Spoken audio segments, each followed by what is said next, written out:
உங்களை என்புடன் வரவேற்பது உங்கள் டிஎஸ்எஸ் ஸ்டுடியோஸ். ஃப்ரெண்ட்ஸ் எல்லாம் சூப்பராக இருப்பீங்கன்னு நினைக்கிறேன். இன்றைக்கி நம்ம கோயம்புத்தூர் ரேஸ் கோர்ஸில் இருக்கோம்.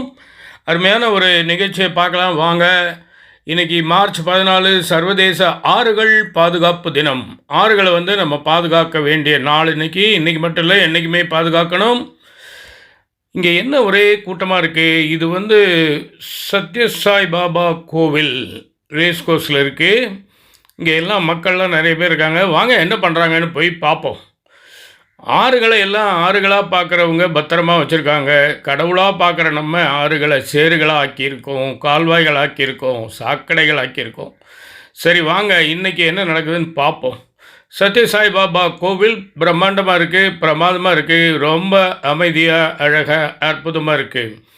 அங்கே தான் இந்த ஆறுகளை பாதுகாக்கிறதுக்கான ஒரு வேலையை இந்த மக்கள் செஞ்சிட்ருக்காங்க.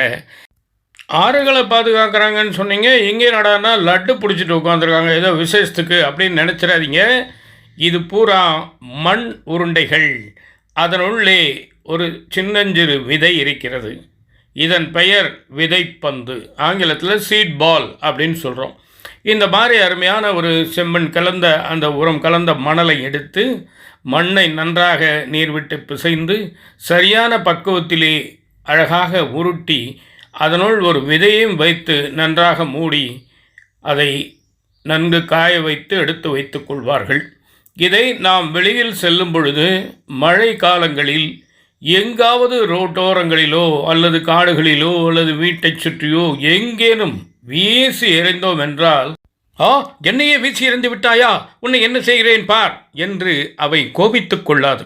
எங்கே விழுகிறதோ அங்கேயே பொறுமையாக தங்கி இருந்து மழை பெய்யும் பொழுது தங்கள் அந்த உருண்டைத்தன்மையை இழந்து விதை வெளிப்படும். அந்த நேரத்திலே அது பக்குவமாக அங்கே துளிர்க்கத் தொடங்குகிறது. அதுபோல வீசி எறிந்தாலும் நமக்கு பயன் தரும் அந்த ஒரு விஷயம்தான் விதைப்பந்து என்பது. ஆக இந்த விதைப்பந்தை இவ்வளவு வேகமாகவும் அதிகமாகவும் செய்து பல இடங்களிலும் தூவுவதன் மூலம் என்றாவது ஒரு நாள் நாம் இழந்த பழைய காடுகளை மீட்டெடுக்க முடியும்.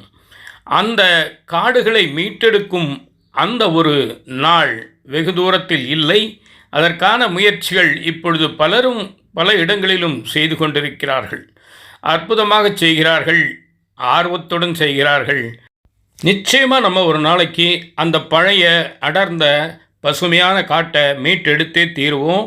அதை ஏன் மீட்டெடுக்கணும் அப்படின்னா, காடுகள் அதிகமாக இருந்தால்தான் மரங்கள் மூலமாக நமது நாடு குளிரும், மழை தவறாமல் பெய்யும். அந்த காலத்தில் மன்னர்கள் கேட்பார்களாம் மந்திரியை பார்த்து, மந்திரி மாதம் மும்மாறி பொழிகிறதா அப்படின்னு கேட்பாங்களாம். மாதத்துக்கு 3 மழை பெஞ்சுதான்னு கேட்குறாங்க. நினச்சி பாருங்கள், 3 வருஷத்துக்கு ஒரு மழை வந்தால் நமக்கு எவ்வளோ சந்தோஷமாக இருக்குது. அது மாதிரி நம்மளாம் நல்லா ஓஹோன்னு வாழ்ந்தவங்க தான். இன்றைக்கி நாடு போகிற போக்கில் நாகரிகங்கிற பேரில் நாம் கெட்டு வீணாக போய் ரொம்ப நாள் ஆச்சு. ஆனால் இப்போ ஒன்றும் கெட்டு போல். இப்போ முயற்சி செஞ்சால் கூட நம்ம அந்த பழைய நிலைமையை ஈஸியாக அடைஞ்சிடலாம். இப்போ புரியுதா உங்களுக்கு இவங்க ஆறுகளை ஏன் பாதுகாத்துக்கிட்டு இருக்காங்கன்னு நான் ஆரம்பத்தில் சொன்னேன் இல்லையா? இந்த மரங்களை உண்டாக்கினால் நிச்சயமாக அந்த மழை வரும், மழை வந்தால் வெள்ளம் வரும், வெள்ளம் வந்தால் ஆறுகள் தங்கள் பாதையை புதுப்பித்து கொள்ளும். பழைய கழிசடைகள் எல்லாம் கடலில் சேர்ந்து கலக்கும். புத்தம் புதிய நீர் புது வெள்ளமாய் புகுந்து ஊருக்குள் வரும் பொழுது ஆஹா மன மகிழ்ச்சி. அதை இன்றே அந்த கிளிகள் உணர்ந்திருக்கின்றன. பாருங்கள், அவை எவ்வளவு மகிழ்ச்சியாக தங்கள் மகிழ்ச்சியை தெரிவிக்கின்றன.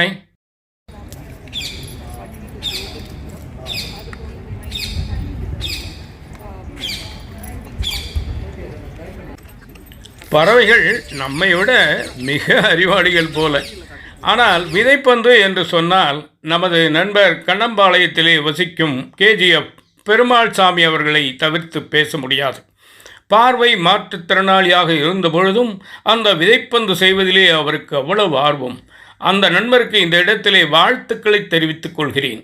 இவர்கள் பாருங்கள், அனைவரும் சனிக்கிழமை பொழுது 2வது சனிக்கிழமை விடுமுறையாக இருக்கும் பலருக்கு இருந்தாலும் அங்கே இங்கே சென்று வேறு வேலை பார்க்காமல் இங்கே வந்து நாட்டை வளப்படுத்தும் அந்த விதைப்பந்திலே தங்களுடைய நேரத்தை போக்கிக் கொண்டிருக்கின்றனர். யாரும் யாருடனும் அதிகம் பேசவில்லை. ஒரு மெல்லிய சிரிப்பு, ஓரிரு வார்த்தைகள், அதோடு அவர்கள் தங்கள் பணியை செவ்வனே செய்து கொண்டிருக்கிறார்கள். கடமையே கண்ணாயனார் என்று சொல்வார்கள். அதுபோல தொடர்ந்து அந்த விதைப்பந்துகளை அவர்கள் சலிக்காமல் அழுக்காமல் மனம் விரும்பி அருமையாக செய்து கொண்டிருக்கிறார்கள். மனம் விரும்பி செய்யக்கூடிய எந்த வேலையும் நிச்சயமாக வெற்றி பெறும் என்பது நம் அனைவருக்கும் தெரிந்த விஷயம். ஆகவே இதில் செய்யப்படும் 90% விதைப்பந்துகள் நிச்சயமாக மரங்களாக, விருட்சங்களாக, காடுகளாக கட்டாயமாக உருவாகியே தீரும் என்பதில் எனக்கு எந்த விதமான சந்தேகமும் இல்லை. உங்களில் யாருக்கேனும் இருக்கிறதா?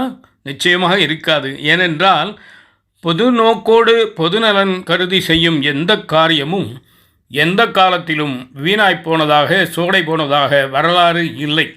ஆகவே இவர்கள் அனைவரும் படும் பாட்டிற்கு நிச்சயமாக ஒரு நாள் பலன் கிடைத்தே தீரும்.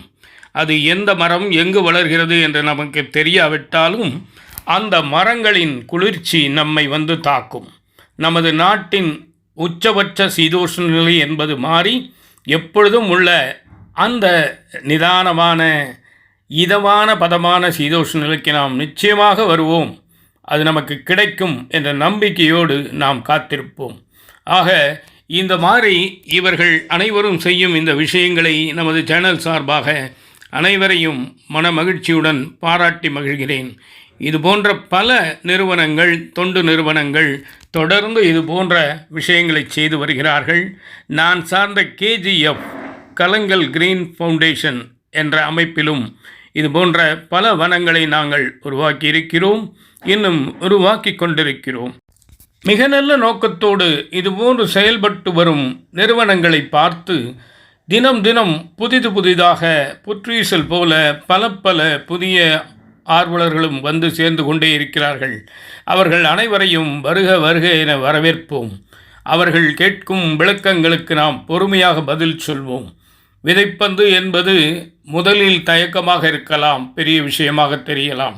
நீங்கள் பழகிவிட்டீர்கள் என்று சொன்னால் அது ஒரு சாதாரண அனிச்சை செயல் போல மாறிவிடும். அந்த அனிச்சை செயலானது சாதாரணமான விஷயம் அல்ல. இந்த நாட்டுக்கே நாம் கொடுக்கும் ஒரு மாபெரும் பரிசு. ஏனென்றால் தனிமரம் தோப்பாகாது. அதுபோல நாம் தனியாக ஒருவரும் பெரிய சாதனைகளை செய்ய முடியாவிட்டாலும் இதுபோன்ற கூட்டமைப்பின் மூலம் நாம் பணிபுரியும் பொழுது, செயல்படும் பொழுது விளைவுகள் விந்தையாய், வியப்பாய், வித்தியாசமாய் இருக்கும். அதை நாம் ரசித்து ருசிக்கும் பொழுதுதான் நாம் பட்ட பாட்டின் அருமை நமக்கே தெரியும். அதுவரை இது ஒன்றும் பெரிதாக தெரியாது. பொறுமையாக காத்திருப்போம். நிச்சயமாக நாம் எண்ணிய காரியங்கள் அனைத்தும் ஜெயமாகும், வெற்றி அடைவோம் என்பதில் எந்த விதமான சந்தேகமும் வேண்டாம். கிட்டத்தட்ட நாம் நிகழ்ச்சியின் நிறைவு பகுதிக்கு வந்துவிட்டோம். இதுகாரம் உடன் வந்து பயணித்து கண்டு களித்த உங்கள் அனைவருக்கும் எனது மனமார்ந்த நன்றிகளையும் வணக்கங்களையும் தெரிவித்துக் கொள்கிறேன். இது போன்ற நிகழ்ச்சிகளை நாம் அடிக்கடி காணும் பொழுதும் பங்கெடுக்கும் பொழுதும் நமது மனம் விசாலமடைகிறது, மனம் அமைதியடைகிறது. மனம் அமைதியானால் மகிழ்ச்சிக்கும் பஞ்சமுண்டோ? இந்த நிகழ்ச்சியை அருமையாக ஏற்பாடு செய்திருந்த திரு சச்சின் அவர்களுக்கு எனது நன்றிகளையும் வணக்கங்களையும் வாழ்த்துக்களையும் தெரிவித்துக் கொள்கிறேன். நிச்சயமாக இந்த விஷயம் உங்களுக்கு பிடிச்சிருக்கும் நம்புகிறேன். உங்கள் மேலான கருத்துக்களை எதிர்பார்க்குறேன். மீண்டும் அடுத்த எபிசோடில் சந்திப்போமா? அதோடு உங்களிடம் விடைபெறுவது உங்கள் அன்பன் டி. சண்முக சுந்தரம், போத்தனூர், கோயம்புத்தூர். நன்றி, வணக்கம்.